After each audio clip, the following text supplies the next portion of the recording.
The Wiley College Speech and Debate Team is an illustrious debate program that hails out of Marshall, Texas.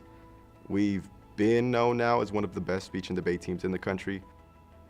The students in the last 9 years have won over 2,500 awards, 60 national championship awards, and the list goes on and on. This year our goal is to get into the top 5 of many more national tournaments. During the 1930s, we were the first team to ever debate in interracial debate in the United States. And in 1935, we defeated the national champions of the University of Southern California. Civil debate is one of the most important activities in which one can engage.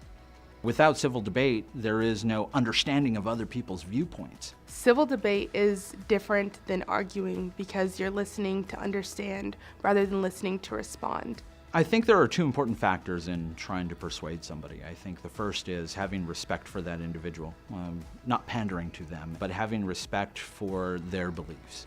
And I think that the second is empathy. If we don't have civil debate, then what we're left with is uncivil debate, which in the end leads us with more aggressive forms of discourse, leading to more violent forms of discourse, which isn't discourse at all. So if we don't have civil debate, we don't have any effective way to communicate with each other. It's okay for people to believe differently. That is one of the great freedoms of freedom of speech, is the idea that we can say what it is that we believe and continue to believe that. There's a lot of people who are co-opting hate speech, but it is their right to say it. But it is also our right to fight against it and to say what it is that we believe. And I think it's important that we exercise that right. It's important that sometimes you agree to disagree, and the way that you do that is to understand that the world doesn't function the way that you think it does all the time. Sometimes people may perceive it differently.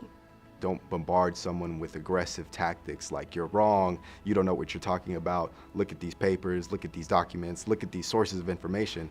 You have to show them the way.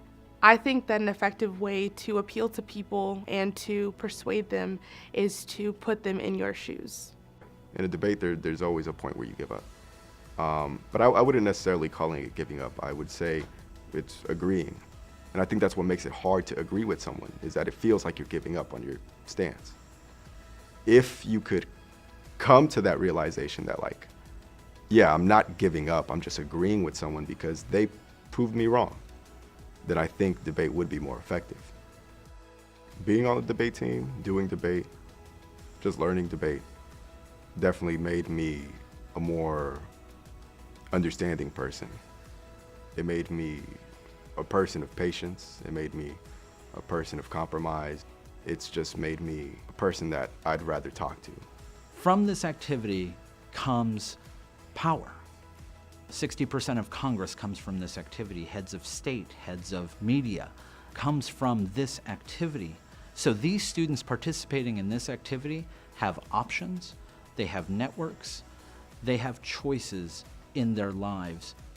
80% of the members of this team have had their lives saved through this activity because it provides them family, it provides them opportunities to build skills, it provides them things that they're lacking in their own lives. This activity saved my life. I didn't think that I had options in life, and I didn't think that I had a family who cared about me until I met the individuals within my team who cared about me. Our intention is not just to make great speakers, but it's to make great people.